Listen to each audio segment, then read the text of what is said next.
Welcome everybody to another episode of Copying Open Source. This week I'm super excited. We're back after a long vacation, so I hope you enjoyed your holidays and the new year is doing right for you.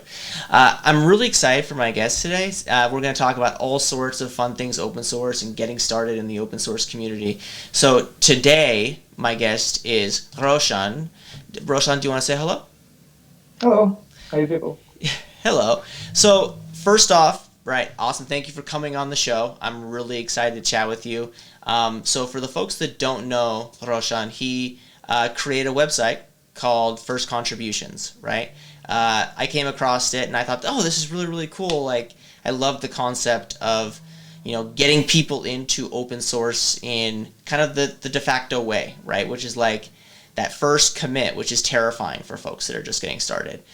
Before we start talking about first contributions, I want to get to know you, Roshan, a little bit. Right? So, tell us a little bit about yourself. What you work on, what's your technologies of choice. This is your opportunity to kind of introduce yourself to folks who may not know who you are. Hey, it's really great to be here. Thank you for giving this opportunity to chat with you. So I'm Roshan. I'm a software developer. I've been working in open source and software development for about 5 years now. I grew up in India and currently I'm in Germany. I'm working for an open source company called Gina AI. It's a company in neural search. Yeah, and my preferred technology and things like that is I'm really into JavaScript ecosystem, and yeah, currently in the project I'm working now, I'm writing React code, and it's open source too. So that's a really an interesting perk I have at job. So JavaScript pays the bills, which I think is always funny because JavaScript is known for people who aren't very fluent with JavaScript is like the hacky technology, right? Like you just throw a bunch of junk together and you have this magical thing that happens on your website. But people can write also very eloquent JavaScript. So was that what you always got started? Was that the first technology that you got started with when you first started being a developer? Was, you probably did some, I like to use the Web 2.0 phrase where it's like CSS, HTML, and JavaScript. Is that kind of how you got started, or did you get started somewhere else? Actually, my first programming language was BASIC, Oh, and okay. I used an interpreter called BLASIC for that. So this happened way back in school. I Yeah. was in 8th grade, and this teacher introduced us to this there's something called coding. You can develop programs with it, and these are the programs that you do you use on a daily basis. Sure. And I was like, oh, this is the most interesting stuff I've seen so far, and I'm really into it. That was sort of my approach to that. Yeah, and then then continuing in that part, I did a bit of C++, and when I started working, I got into Python and Ruby, and then made a switch to JavaScript, and then I've been continuing with JavaScript so far. Yeah. So, I mean, that's a lot of technologies, right? Do you remember when you were first introduced to one where it kind of has any technology ever clicked for you where you're like, oh, okay, I don't need a lot of people telling me how this works. I get a really good understanding. Or has every technology been, since the sugar, the syntax of sugar is a bit different, the implementations are a bit different. It was kind of learning a new speaking language. Because I know a lot of people, they can just pick up programming languages, they need a day and they can write it very, very well. Other people, myself included, sometimes it takes a little bit more time, right? And I always compare it to languages that I'm a bit better at, right? So what's your experience with learning new languages? So I think Python was one of these languages for me. When I came from C and C++ and started reading Python and writing it, I was so when I write Python, I'm basically describing a story or something. I'm describing how a user interacts with an app and it's so intuitive at that point. And this was something that you mentioned, the language is super uh, fluent for you, something like that. Yeah. And Go ahead. even before that, even coming to when I started coding, so when I was learning this language called BASIC, and this teacher asked us to do a program which reverses a binary number. Sure. And So basically, this teacher like explained how to do it. Like take a modulus of like each Yep. of the last number and Yeah. like Yeah. bring it together. And I saw that, and something like I was like I understand this. Like Yeah. I can write it this again. I Yeah. can like write this for different applications. And yeah, that was the moment where I was like, really want to do this. Yeah, like those first, like those first programming algorithms are always very funny to me. One, because they're like used to hire people, which I think is hilarious because nobody cares about those things. But two, like, the concepts are so like generalized that I don't know about you, but like I've never had to ever, and this maybe just be in the world that I've lived in as a developer, and now I'm in marketing, so I'm not a developer technically, but like I think the idea of like, oh, like take a sentence and reverse it, or things like that, or like fizz buzz, right? Like that's like the canonical like programming question, right? And it's always like, is this like something that's valuable? And when you're new, I think what's more valuable, at least for me, I had a professor who all of the assignments were like doing something, right? Like not like, hey, this is your like, what I had one professor who was like, okay, we're gonna learn how to basically multiply like very large numbers, right? And I'm like, okay, like this whole big int notation sort of thing. And I was like, that's whatever. But then I had a teacher who was very much like, okay, we're gonna build a website, any website that you want, but like we're going to use all these practices that we've been talking about in lecture, right? And I obviously gravitated towards one because I think it gives you the ability to kind of like learn things different ways, where else there's like one way to implement like some of those like de facto programming type of assignments, right? And if you do it wrong, some professors will be like, nope, that's not the way we do it, which I always thought was very interesting. I mean, so you've been programming for a long time, right? Like, obviously I know that your, flavor of choice is JavaScript. Do you ever think about like, oh, like maybe I could definitely like go and be a C++ developer and enjoy it, or C# or Java, or, you mentioned Python already, but I mean, are there other languages that you're interested in, or would always be like willing to learn if your job required it? I mean, obviously, if your job required it, you would learn it, but like, I guess you know what I'm asking. Yeah, definitely. Like there are languages that I'm interested in, and I'm actively like looking into. Like Go is like, for Yeah, example, one of those languages that I yeah, want to like really get into and like be better at. And also like certain functional paradigms, like functional programming. yeah, So you can like, or you should basically like try to be like more functional when you're writing yeah, JavaScript. But when you look at like certain languages that are like more purely functional, like Clojure or like Haskell or something, yeah, you get like their ideas and see like, oh, this could be like a better way to like write what I'm writing right now. yeah, exactly. So yeah. Yeah, like shoving everything into like the object-oriented model like just doesn't work sometimes, right?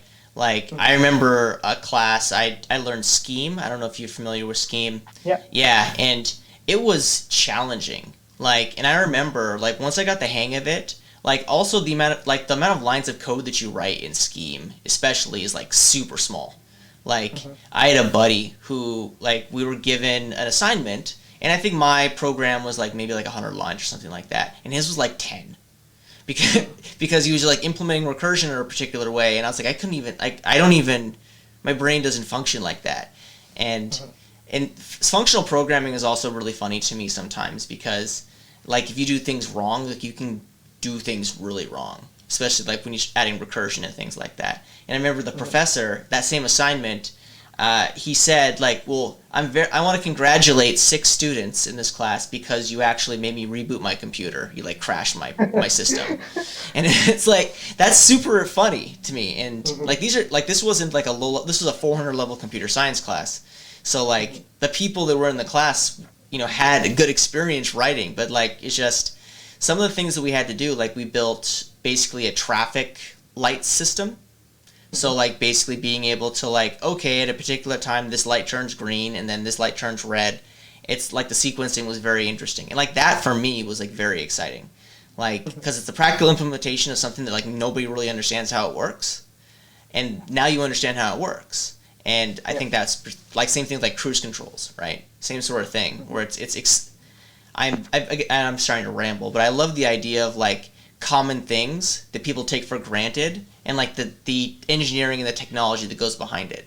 Like my wife laughs at me because my favorite thing on the planet is, I don't know if they have these in Germany, they might, but if you go to a bank and they go to like the drive-through of a bank, they have those pneumatic tubes that are vacuum sealed. So you put your little thing in the tube, like a little canister, and it shoots it up into the air. You've probably seen similar things. Yeah. And like for me, that's like the most amazing thing ever. And my wife always laughs at me. She's like, "Why is it so interesting to you?" I'm like, "Well, because the technology and the engineering need to make that work isn't like simple." And she's just like, "But it just makes the thing go up. Like it's not like, I mean." She's getting more and more into technology stuff. Like we have 3D printers and stuff now, which she loves, but she's allowed to like use her creative skills to be able to do that sort of stuff. So when she needs technology help, she comes to me, but I guess she's a bit more empathetic to nerdy things that I have interest in. But anyway, I talked for a long time. So I think the long and short of it is, like, I love technology. I love talking with people about technology. When you talk with other people regarding technology, like, do you always find that you always end up talking to people who have very similar, I guess, opinions as you? And there's a reason why I'm asking this question, so bear with me for a second. Sure. So, like, opinions and like what? Yeah, so I'll give some context, right? So I believe that as technologists, we all go into our particular echo chambers, where we all kind of go, and we're always talking with people that we have very similar opinions with. Right, so we can talk about shared experiences and things, and it feels good in our brain. And whenever we go outside of that echo chamber, like for instance, like if I go and talk to a JavaScript developer, or I go and talk to a Go developer, their opinions on things are substantially different than mine, and maybe their beliefs completely contradict something that I might believe in, right? And that's a very like impractical example, but I guess my point is, like, do you tend to talk to people who are just in the JavaScript community, like online or in communities, or do you kind of like to branch out across all the different spaces? Yeah, but I tend to like branch out to and like talk to different people. So one thing is that I tend to learn a lot from like other communities and like people who do other stuff. And so like let's say like object-oriented programming. This is something that I haven't done a lot. And if I talk to somebody who's like really into that, I think like my ideas about like how object-oriented programming works gets like evolved in this like conversations. And yeah, I enjoy that and I welcome those things.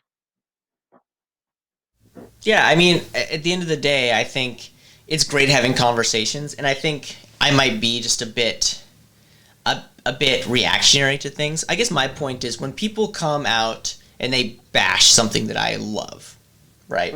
My experience is always like, "What's wrong with you?" Like, and I know you being in the JavaScript community, you probably hear it a lot, where it's like, "Oh, JavaScript's the worst." Even when we were talking before we went live, I was like, a lot of people don't like JavaScript. Like, I work in JavaScript all the time, but I still just don't feel comfortable. I mean, and for you, like, when you hear people say, like, "Oh, like, React is terrible," or "Angular's way better than React," like, what's your immediate reaction? Is it always like, "Oh, people have their opinions, are you more easygoing than me?" Or is your immediate response to be like, "No, you're wrong"? So I guess I'm more easygoing. Like most of the Sure. time, I like understand their pain points. Like when somebody says like JavaScript is bad, I'm like, yeah, I agree with you. Like JavaScript is Sure. bad, Yeah, but JavaScript is there is bad, a yeah. subset. Yeah, there's a subset of it that you can use, and you can be happy with it. You can be like, yeah, this is the good stuff, and you can take it. Yeah. No, that's fair, right? And I think I probably am a bit more like that. I guess I'm a bit more opinionated when it comes to .NET. Like, for people who know me, like, I'm a very high, I value .NET very high in my life. .NET has gotten me to the place where I am today. So when people say bad things about .NET, I always get very salty, and which is probably not the best approach. But I mean, I think at the end of the day, like, you can take the same thing with, like, religion or politics or those quote unquote things you don't talk about, right? Where if somebody says something that you don't agree with, like, your immediate reaction is like, "I'm a human being and I don't like change and I don't like differing opinions, so you are a bad person to me."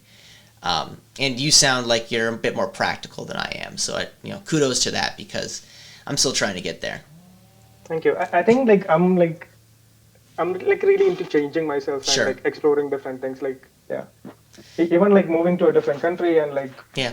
like being part of their culture. Yeah. It's all part of that process. Yeah. So what was that experience like? So you moved to Germany. Where did you move from? I was working in Bangalore at that point, In Bangalore Bangalore. in India. Okay. Yeah. Did you know any German before you went to Germany? Manuel Neuer, Angela Merkel. Yeah, yeah, Sorry. German people, right? In German cities. So Yeah, sorry. no, of course, of course. So I mean, at the end, so you've been there for 2 years now. You said, right? Yeah. Yeah. So how's that experience been being a developer in a new country? I'm very curious about that because, we all like, as terrible as it is, like all developers, like they work in English, right? To like, I can't imagine there's like translators for like you write code in Punjabi or Bangladeshi and then it translates it into English. Like that doesn't exist, right? But so I guess my question is, what was that experience like being a developer, new country? You don't know the speaking language, if at all, even a little bit, and then like while you're learning the speaking language, you're also trying to work with people who are in that different speaking languages, but you're all writing the same code the same way. Yeah. Well, like, I don't think like in terms of work, like we had a lot of changes. Uh, like we were like still like speaking in English when we talk about work, when we talk about Yeah, like planning features and things like sure. that. Yeah, And like one like main thing I found as like a big difference is like how clear people are in like communication and like certain things like that. Uh, yeah. So for example, like you can expect a lot of like meetings and stuff to be like start on time and like end on time and things like that. And yeah, uh, yeah, yeah. No, that's funny. Like and this is just, I guess this is just me being like like a stupid American, but like I always forget that everybody speaks English. Like I always tell this story, which is funny. It has nothing to do with technology, but I was at a bar with some friends of mine. I was living in Madison, Wisconsin at the time, like middle of the country, like just as white as it can be. Like lots of people look like me, and I remember having a conversation with two friends of mine at the time. One was from Barcelona, and the other was from a small city in Germany, and we're having this conversation, and I took a step back, and I'd had a couple of beverages at that point, and I very much was like, there's three people here from three different countries, and they're all speaking English, and the two people that aren't from America, they speak better English than I do.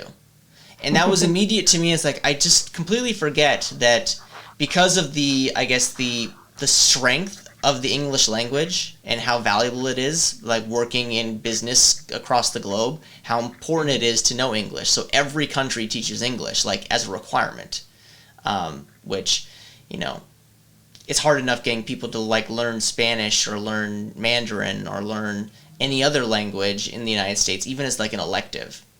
But like a required second language is very like, to me it's very impressive that so many people can speak English, and you ask the number of Americans who speak more than one language, and that number is probably very low. Yeah, I mean, and so when you're talking with folks like you mentioned culture, right? Which technology and culture, in my opinion, like go very closely together. So when you're talking about like you're writing code, you're talking about feature work, and you're just having conversations in English, but the way that you were taught how to write code is probably substantially different than those folks how to write code. So what was that experience like? And I know that that's regardless of going to different countries and things like that, like working with developers who do things differently is always going to happen. But with the added like culture difference between you're from India and they're from Germany, like what was that experience like? I didn't really feel that much of a difference Oh, in like that's great. the coding culture. It was like almost the same in like the teams I worked with.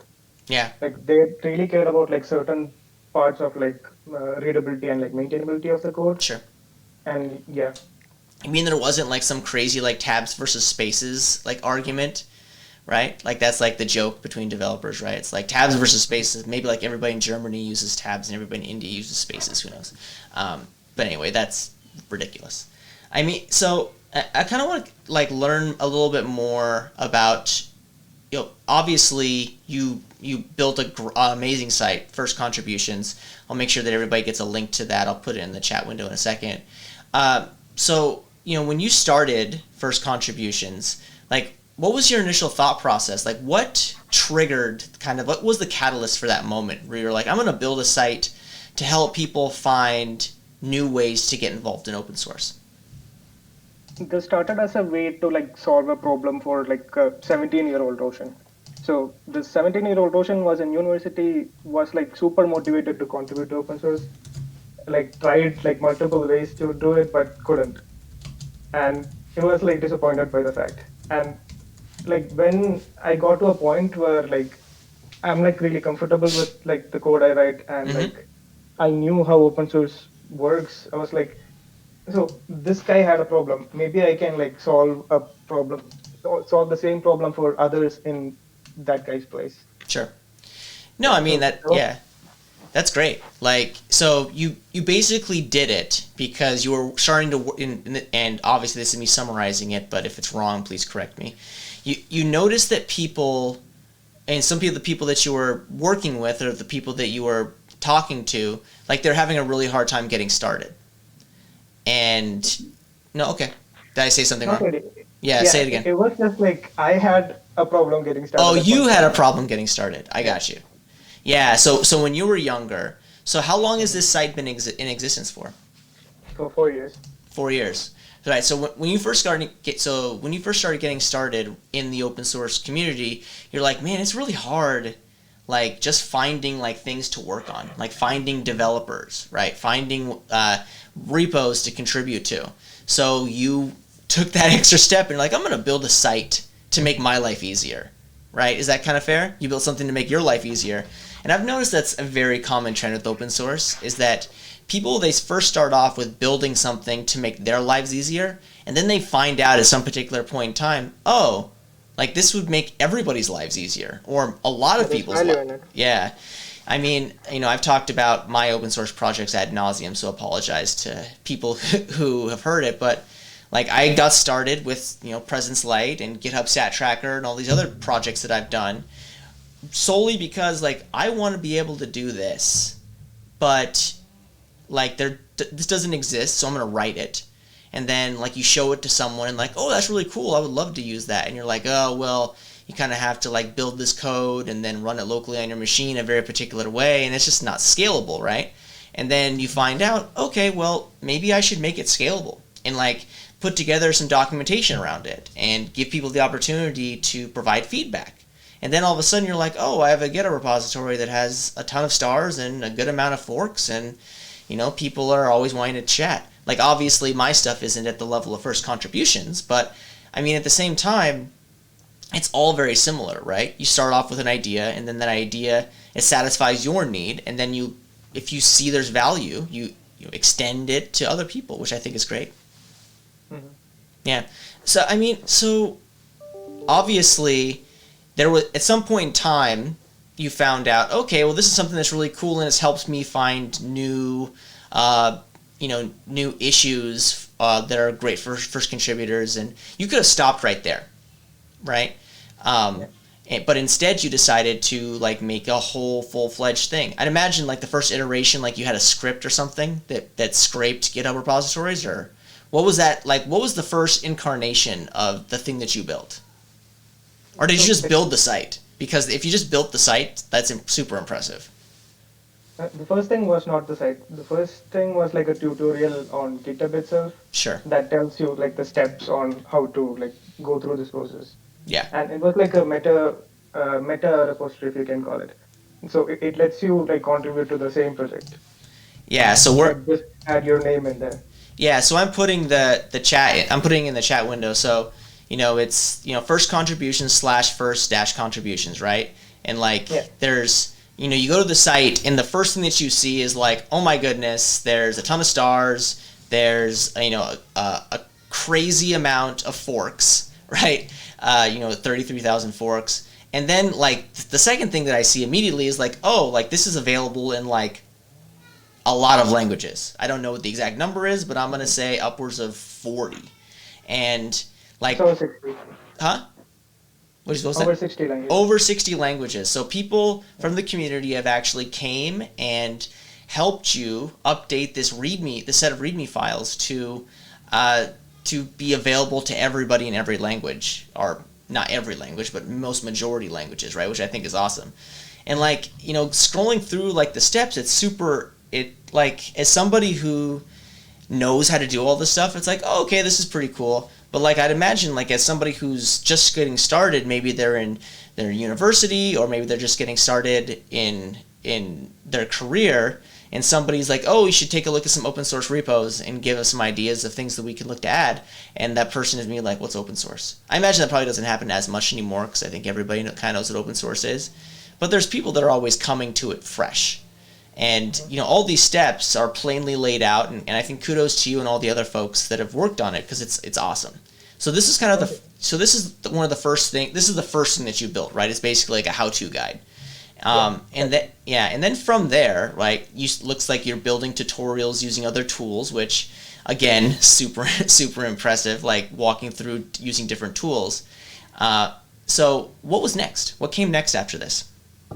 So the next question was like, what would a person do after finishing the tutorial? Like, what are they looking for next? And when I asked the community, so most of like what we did came as like feedback from the community. One thing that came back was like, oh, we want to like see projects that we can contribute to, which are like welcoming, that like a new person can just like go and fix a bug or like something super simple.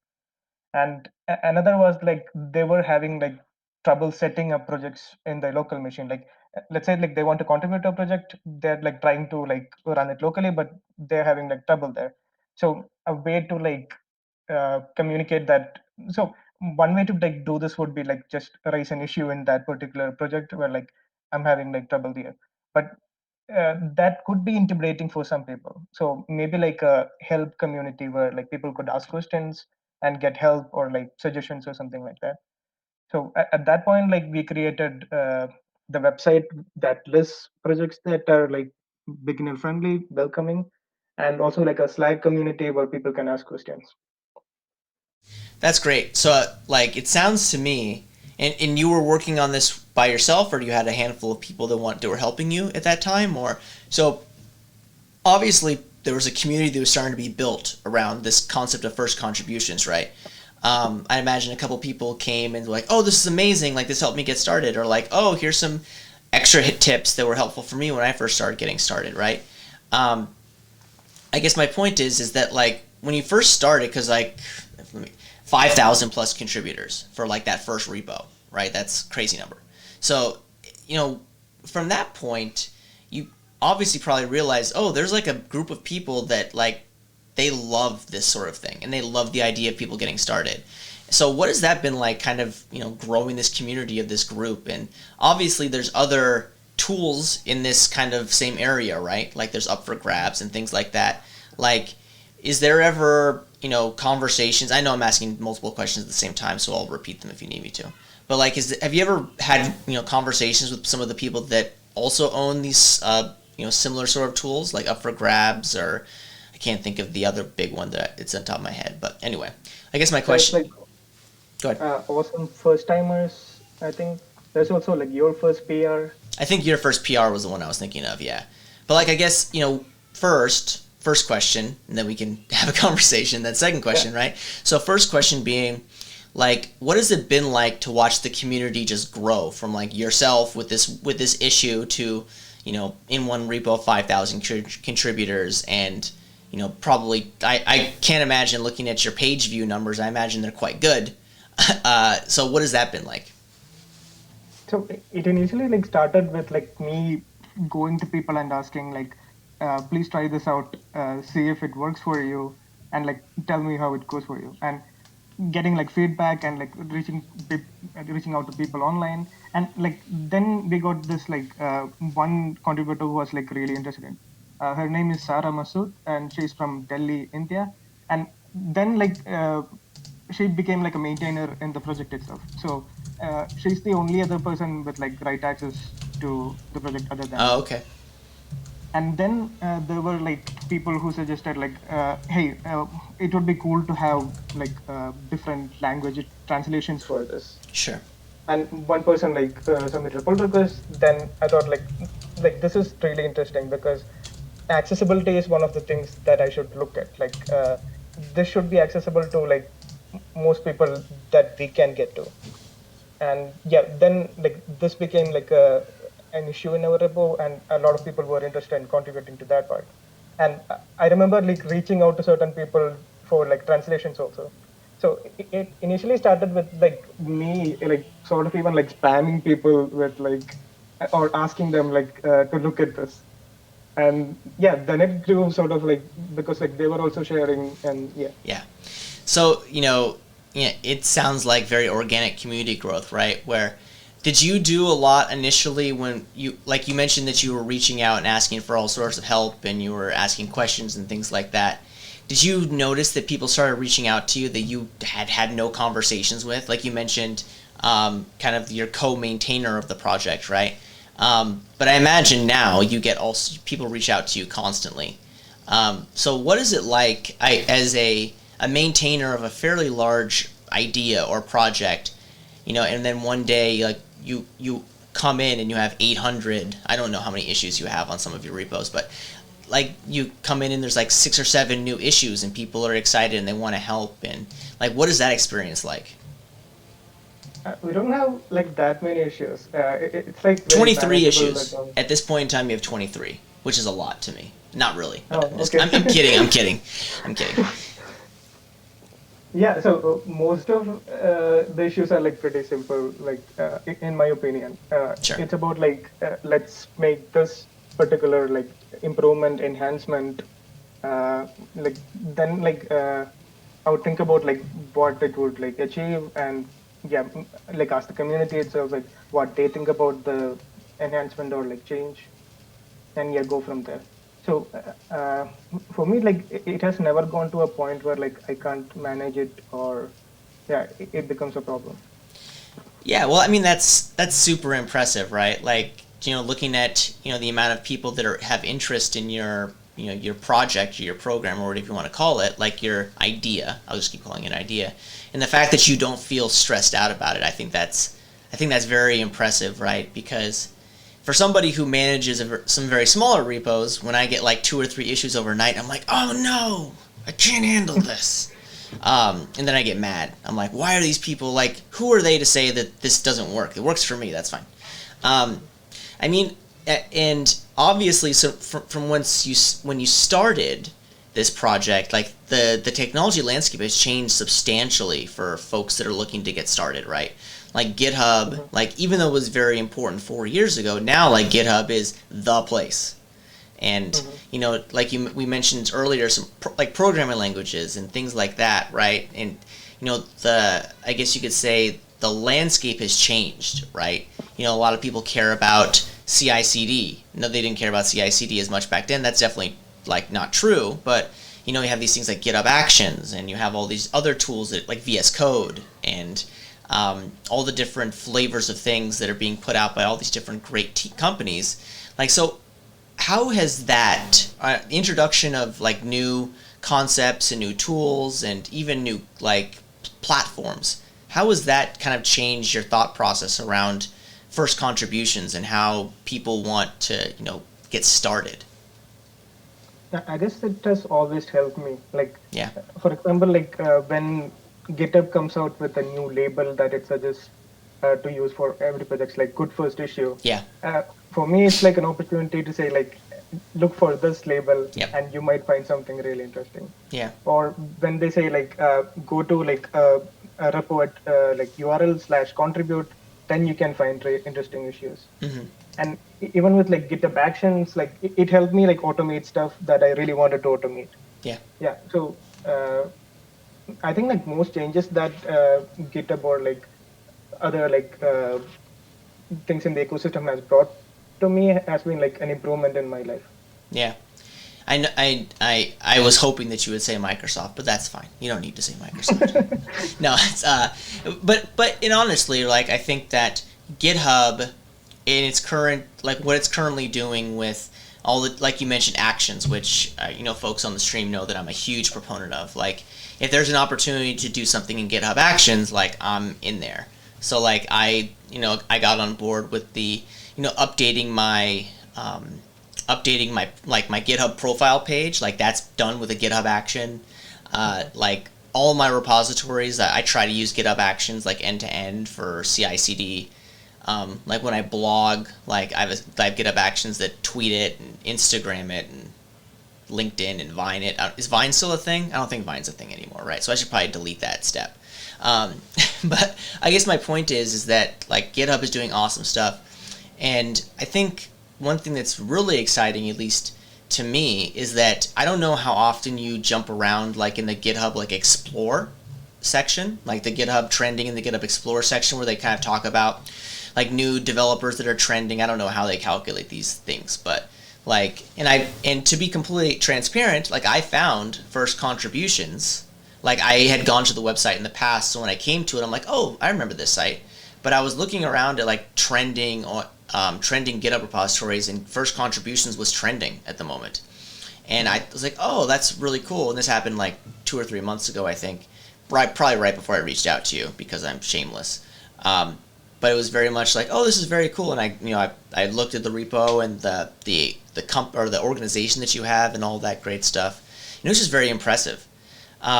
So when people like, how do you think people come across your site? Like, do you think they just find it via Google search, or do you think they get to it like I said, if it's trending on GitHub, or if it's like in the Explore top pane of GitHub, like it gets a lot of visibility? So what is your where do you think most of your users come from? Most people come from GitHub itself. So I'm thinking it's somewhere in Explore or like topics or some area like this. So if I look at the traffic in that GitHub gives me, it's mostly like GitHub. There's like organic traffic from Google, some traffic from Medium where like posts are written about it, and Twitter. Like at certain like times, like somebody who's like a influencer in tech community would like tweet about it, and that would like sort of like bump it to trending, and then like that would like bring a lot of traffic. So like that's another area. Yeah, I mean, like I use the GitHub traffic area like pretty extensively. I use it so much that I got very angry. I don't know if angry is the word, but I got very upset that you couldn't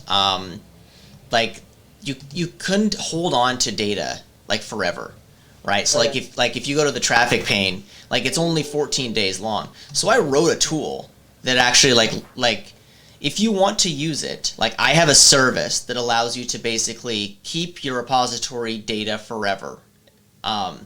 And I mean, I'm not going to paste it down here. I'm not going to self-promote that way, but it's on my GitHub. It's called GitHub Stat Tracker.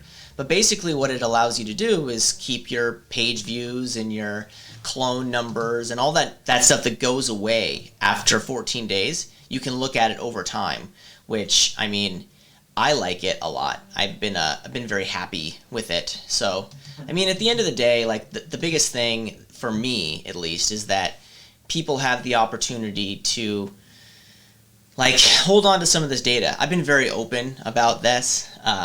Apologies. Like I talked to Martin Woodward, who's like, a very influential person at GitHub, and I'm like, why does this still exist? And I imagine the reason is because that's a lot of data. Like page view data forever is a lot. But for me, like it's very like I have like 10 people that use my site.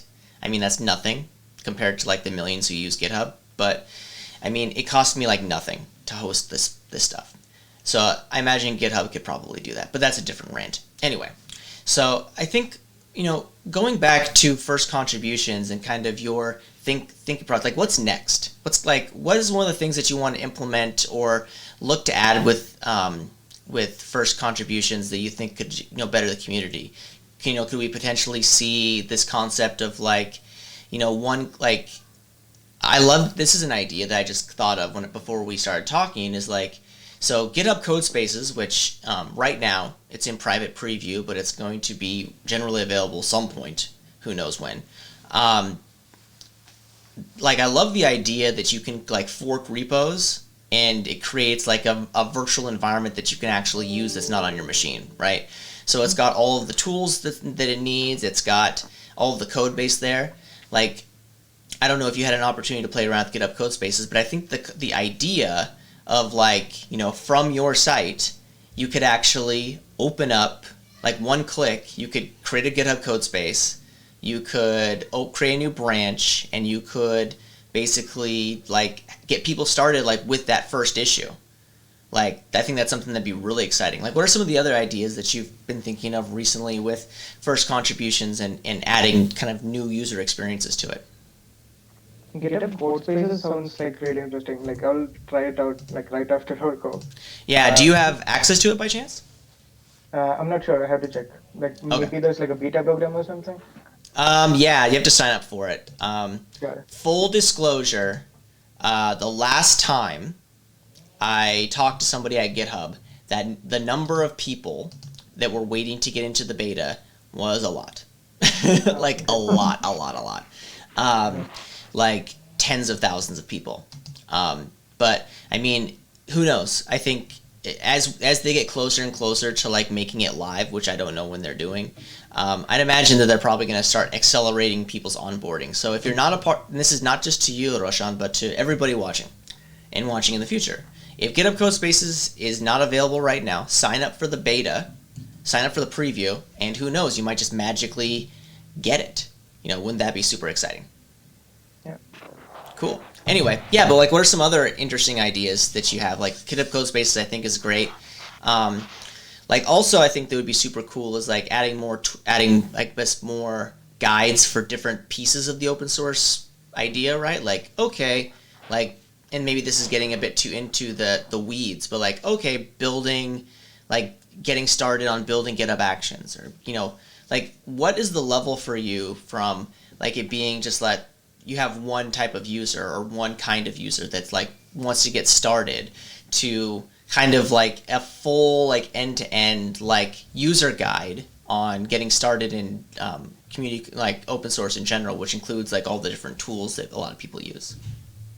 So like one of our end goals is to like so let's say like there's X number of people who like do their first pull request through first contributions, and there is like a subset of that that goes on to other projects and contribute there.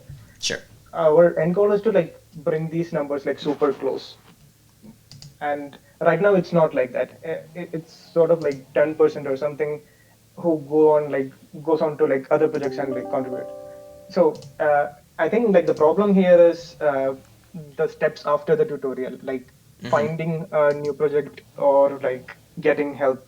Uh, a lot of people are like falling in between these steps. So my goal would be to like improve those areas.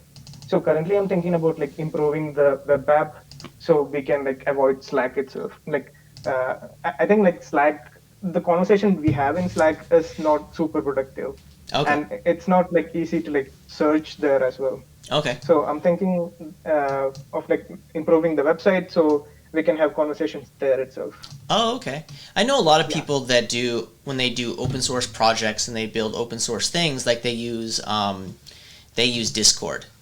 Like Discord is another alternative I think that works pretty good. I mean, I have no real opinion of Slack. I work for a company that has a huge Slack competitor, but I do think that you know there are some tools that are better than others. I think Discord, which is very much like similar to like your old school like chat, I think that's interesting. You know, obviously, if you want to do like one thing that I think would be interesting as well is if you use GitHub Discussions. I don't know if you've had the opportunity to look at those, but GitHub Discussions is kind of like you know allows you to work with the community in a particular way. So that's an option too. I also like the idea of you just embedding just general like communication mechanisms inside of the site itself, and that'd be fun because you get to build like a chat app inside of there or you know something. But yeah, that's a good option too. Yeah. So I've used GitHub Discussions, like not in first contributions, but like my work project. Oh, It's okay. called GNAT Dashboard, and we use it there. Oh, But okay. in terms of like continuing this engagement with the community, I don't think chat is the way to go. I think it should be more about like creating content for Mm-hmm. people and getting people to create content for other people. Like yeah, think about like dev.to that's like only about open source, or like Stack Overflow that's only about open source. Yeah. Something in those terms. Interesting. Yeah, no, I like that idea. And the goal is to basically have question answer opportunities, I'm guessing? Yeah, Or, more like yeah. discussions and content. Yeah, like I think and I can't speak for GitHub, but I think that was one of the primary drivers of the creation of discussions is that they saw so many conversations happening inside of issues and pull requests that really had no place. And like for instance, I don't know if you've seen, there's a few GitHub issues that are just pages and pages long.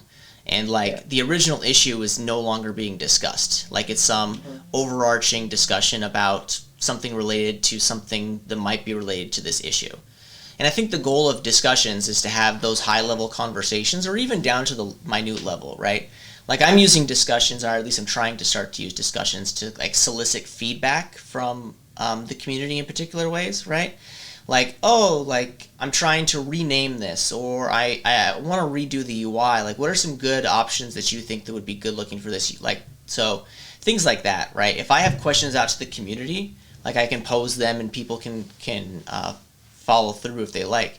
But it also goes back the other way, right? Like somebody can post a discussion about, hey, I would really love to, do this particular thing. And it's kind of like a feature request, but it's not really a feature request, right? Um, Mhm. so I think that's kind of one of the main purposes. But I love your idea of like, if somebody has a question that's not related to like, oh, this code is broken, or there's a typo in this documentation, like where do they go? Like that's an interesting thought process, and I love the way that you're thinking about that. Okay.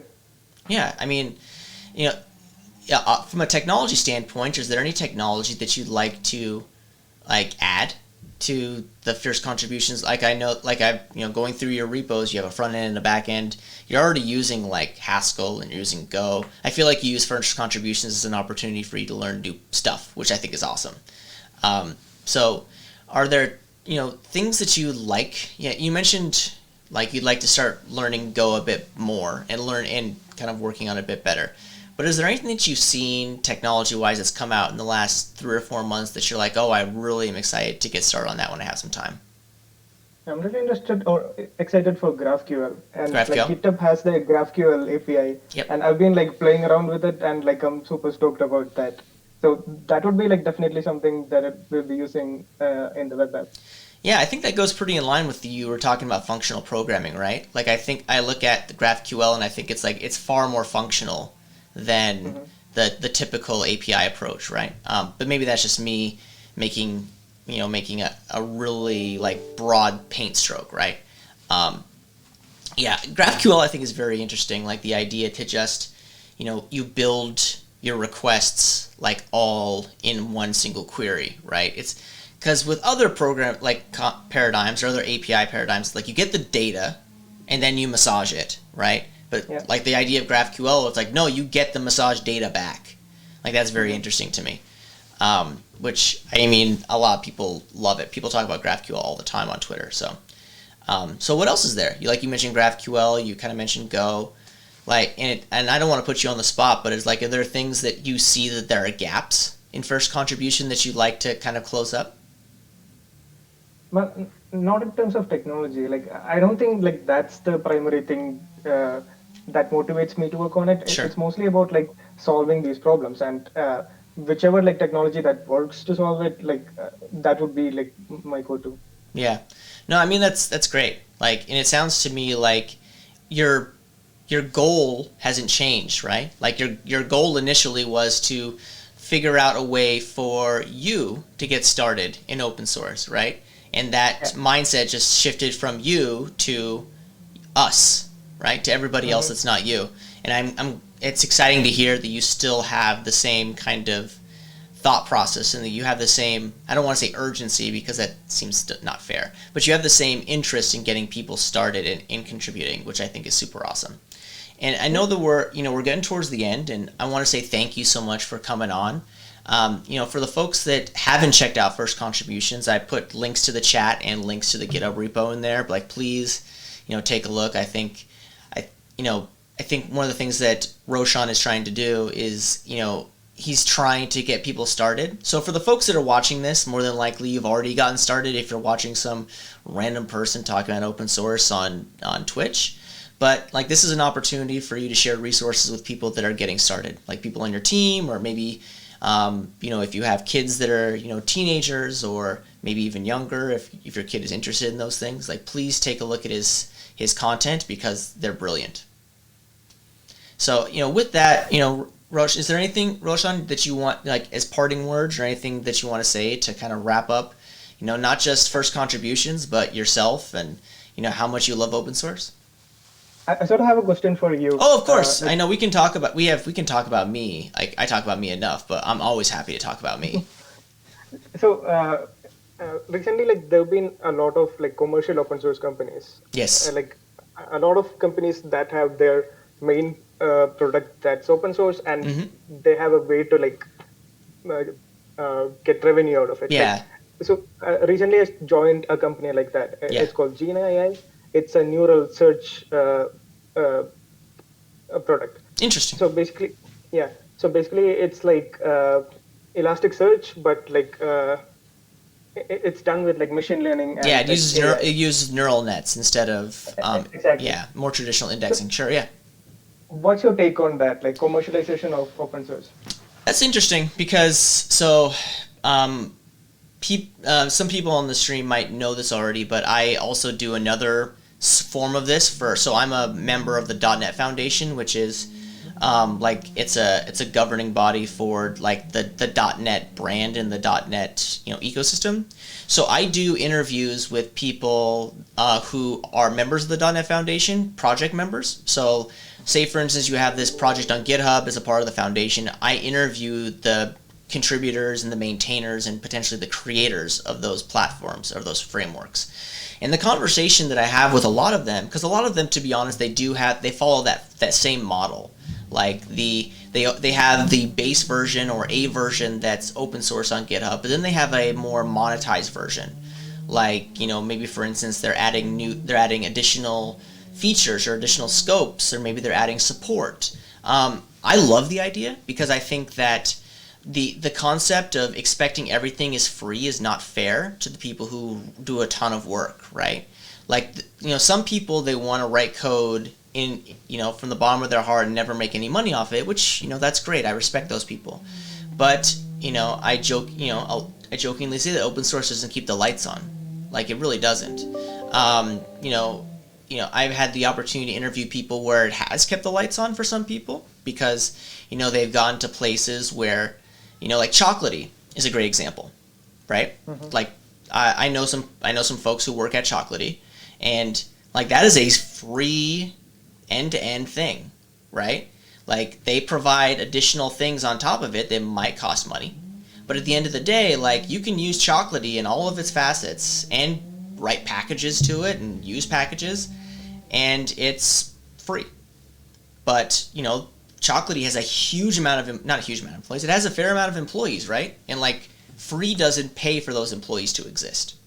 So, and it sounds like your company is the same way. Like there's a line, right? Obviously, like you don't want to be open source and then all of a sudden the code goes away. It's no longer on GitHub anymore. It's closed source. You have to pay for everything. That's not handled very well in the community. But at the end of the day, like if you see there's an opportunity to make money off of a project, like that's within your right. I don't see there's any issue with that.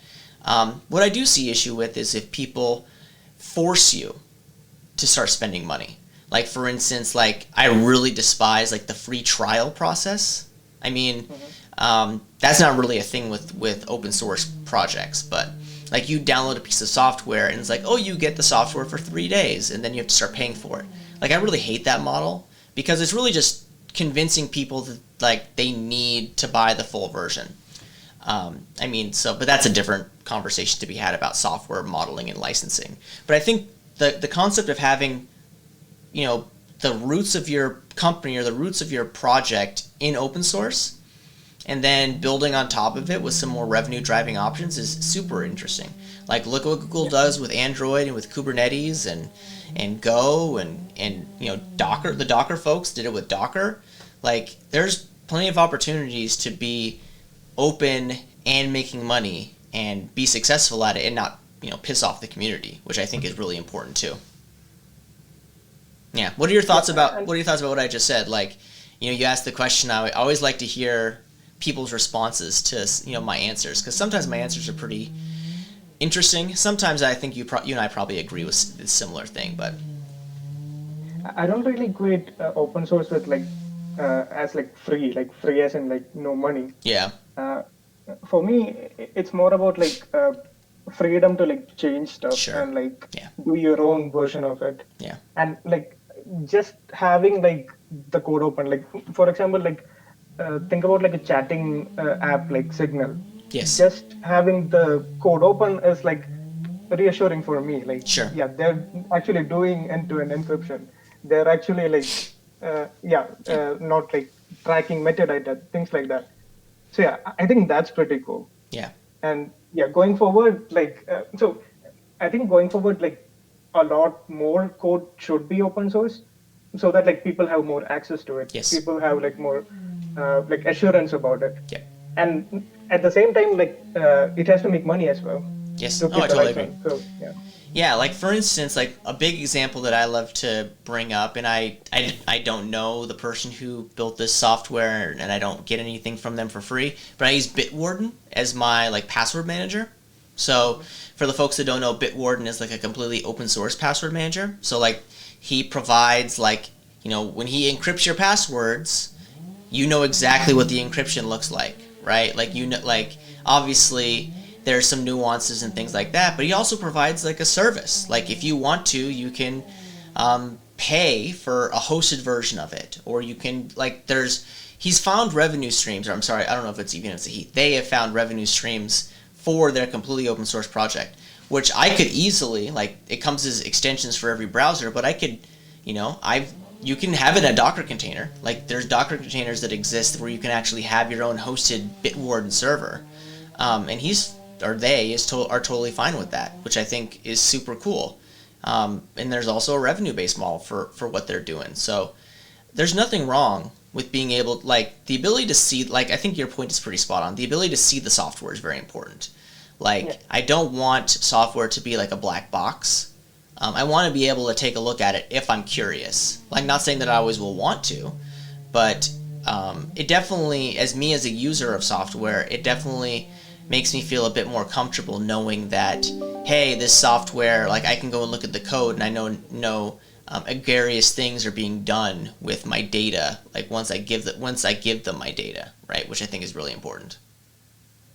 It also sort of encourages me to write better code. Yes. My thought process is this is out in the open. People are going to see it. Let's go an extra step to make it better. Yeah. Oh yeah, no, I jokingly tell people that I'm super embarrassed whenever I go to my GitHub repositories, because sometimes the code is good, sometimes the code is not good. And everybody's opinion of good is different too, right? One of the things, I have a good friend who's a very similar as you, has been a JavaScript developer their entire career, and I'll talk about concepts with them in JavaScript, and he'll laugh, and it's that's not how you do that. And I'm well, that's the only way that I know, and it works, and isn't that the whole point of JavaScript? And then he's no. He's very, he thinks that JavaScript is this pure, $400 bottle of wine, right? That people bastardize, which, yes, sure, why not? But at the end of the day, I think that if you can write something that fits a need, and you can understand what it's doing, that's all that matters, right? It's writing code and doing things in a way that you can understand. There might be more efficient ways to do it from a resource consumption perspective, but if it turns into a thing where you can't understand what's going on, it's not valuable to you. Yeah. That's my personal opinion. I'd rather lose a few milliseconds of compute time than like write code that has like basically unreadable things in it. But that's my personal opinion. So so we're wrapped up. First off, thanks for having this great conversation with me, Roshan. Like, it was great. I loved hearing about how you got started. Loved hearing about first contributions and how people can get involved in that and what's next. So super exciting for that. So thank you for being on the show. When we end our conversations, I always like to ask my guests, like, if you could describe open source in one word, what word would that be? And you can use more than one word, but I like to keep it pretty short. First of all, thank you, Isaac, for having me here. It was delightful talking to you. I'm glad. Yeah. And open source for me is standing on the shoulders of giants. Yeah. There were super awesome people before me. Yes. And yeah, I'm building stuff on top of their stuff, and that's really interesting. Yeah, and I'll just say my little thing and then we'll wrap up. But that cliche phrase, standing on the shoulders of the giants, is so remarkably true. Every developer that I've ever come in contact with has always had this pivotal moment where they learn something from somebody else, right? Nobody learns in a complete vacuum, and if you are, you're a savant and good for you. But you have to thank the people that came before us to make it so easy. My college professors would always talk about bringing their programs to the machine and then putting in the punch card and then coming back the next day with the result, and that's how their code compiled, right? Now we have we live in these lives where if our builds take longer than 30 seconds, we're agitated, right? Mm-hmm. And just going through the years in technology, the innovations that have been introduced to make our lives easier as developers is substantial, right? So standing on the shoulders of giants is perfect and spot on. So thank you for that. So we're going to wrap up. So thank you again, Roshan, for being on. It was a pleasure. Check out First Contributions if you haven't, folks. Again, maybe not be for you, but could be useful for somebody that you know or care about, and you want them to get better understanding of how open source communities and open source contributions work. So take a look at that. Enjoy the rest of your day, everybody. Take care. Have a good night. Cheers. Bye.